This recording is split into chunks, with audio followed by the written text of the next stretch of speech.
Japan का visit visa आप Pakistani passport पर किस तरीके से हासिल कर सकते हैं। जापान विजिट वीजा की सर्विसेज बहाल होने के बाद कौन से प्रोसेस को फॉलो करके आप जापान का वीजा 100% पाकिस्तानी पासपोर्ट पर हासिल कर सकते हैं। अस्सलाम वालेकुम, welcome to my YouTube channel visa culture and blogs. Visa culture and blog साथ मैं हूं आपका दोस्त ईशान सदीक। अगर अभी तक आपने हमारा यूट्यूब चैनल सब्सक्राइब नहीं किया तो आपसे रिक्वेस्ट है हमारा यूट्यूब चैनल सब्सक्राइब कर लें और साथ में बेल आइकन लाजमी प्रेस कीजिएगा ताकि आने वाला जब भी व्लॉग हो, वीजा इंफॉर्मेशन हो, वो आपके पास टाइम बाय टाइम पहुंच सकें। आज के इस व्लॉग में हम बात करेंगे जापान वीजा प्रोसेस के बारे में, क्योंकि 1 अप्रैल 2024 से इसका वीजा प्रोसेस चेंज हो चुका है। डॉक्यूमेंट्स में कोई चेंजिंग हुई है या नहीं और कौन से प्रोसेस को फॉलो करके आप जापान का वीजा अप्लाई कर सकते हैं। फर्स्ट ऑफ ऑल हम बात करते हैं जापान का न्यू अपडेट जो है उसके मुताबिक अब आपको डायरेक्ट एम्बेसी जाके आप डॉक्यूमेंट सबमिट नहीं करवा सकते। जापान का authorised drop box VFS global, जिसको जेरिस भी कहा जाता है, उसका ऑथराइज्ड ड्रॉप बॉक्स है। प्रॉपर आपको आप सारे डॉक्यूमेंट्स जो हैं, जो भी आप वीजा फाइल प्रिपेयर करेंगे अपनी कैटेगरी के मुताबिक, आपको सारे डॉक्यूमेंट्स आप वीएफएस ग्लोबल में जाके सबमिट करने पड़ेंगे। न्यू आउटसोर्सिंग जो कंपनी है वीएफएस ग्लोबल, इसकी आउटसोर्सिंग कंपनी है। प्रॉपर आप वहां पर जाकर अपने डॉक्यूमेंट सबमिट करवाएंगे। लेकिन इसमें एक चीज ये है कि डॉक्यूमेंट सबमिट करवाने के लिए भी आपको वॉक इन नहीं जाना पड़ेगा, आपको प्रॉपर अपॉइंटमेंट लेनी पड़ती है। अपॉइंटमेंट लेने के लिए आपको वीएफएस ग्लोबल वेबसाइट पर जाके आप वहां पर सर्च करते हैं तो आपके पास अपॉइंटमेंट का ऑप्शन आता है।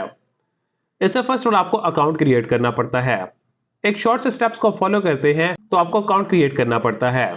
अगर आपका ऑलरेडी अकाउंट लॉग इन है तो आप जस्ट लॉग इन करते हैं तो आप उसकी वेबसाइट पर जाके ओपन कर सकते हैं। उसके बाद जैसे ही आप अकाउंट ओपन करते हैं, लॉग इन करते हैं, तो आपके सामने दो ऑप्शंस आते हैं। आपके पास दो सेंटर्स आते हैं, इस्लामाबाद का और कराची का। लाहौर का इसमें सेंटर ऐड नहीं है।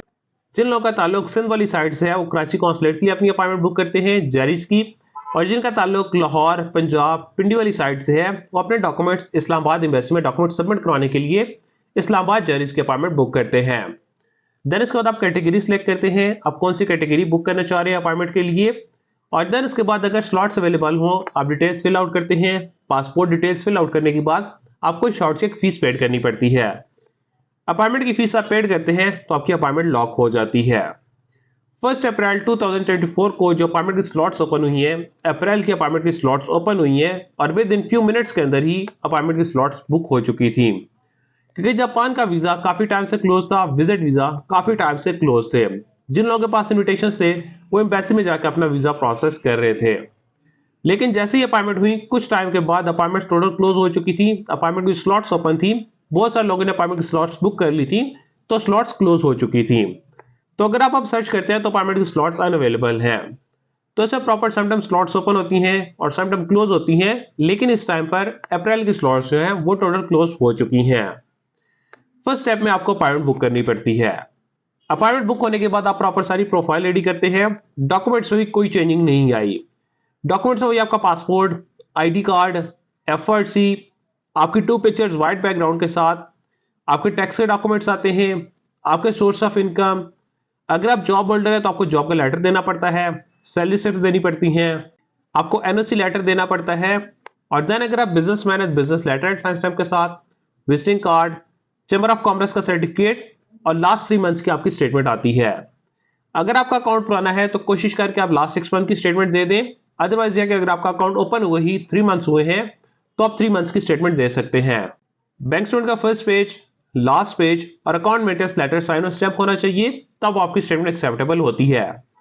और जो क्लोजिंग बैलेंस है राउंड अबाउट 10 लाख प्लस आपका क्लोजिंग बैलेंस हो, ट्रांजेक्शन हिस्ट्री हो, और अगर आप जॉब पर्सन है तो सैलरी आपके अकाउंट में आ रही हो। देन इसके बाद ट्रैवल के डॉक्यूमेंट्स आते हैं। आपको वीजा फॉर्म फिल आउट करना पड़ता है, आपकी टिकट की itinerary, hotel booking, travel health insurance साथ में आप ऐड कर सकते हैं, आपका कोविड वैक्सीनेशन कार्ड, आपको प्रॉपर वीजा कवर लेटर बनाना पड़ता है और आपको ट्रैवल आइटनरी लगानी पड़ती है। तो ये सारे आप ट्रैवल के डॉक्यूमेंट्स रेडी करते हैं। तो ये सारी प्रोफाइल बना के जिस दिन आपकी अपॉइंटमेंट होती है आप जेरिस में जाकर अपने डॉक्यूमेंट सबमिट करवाते हैं। पहले आपका इंटरव्यू होता था, लेकिन जब से ये प्रोसेस चेंज हुआ है 1 अप्रैल के बाद इसमें आपका इंटरव्यू नहीं होगा।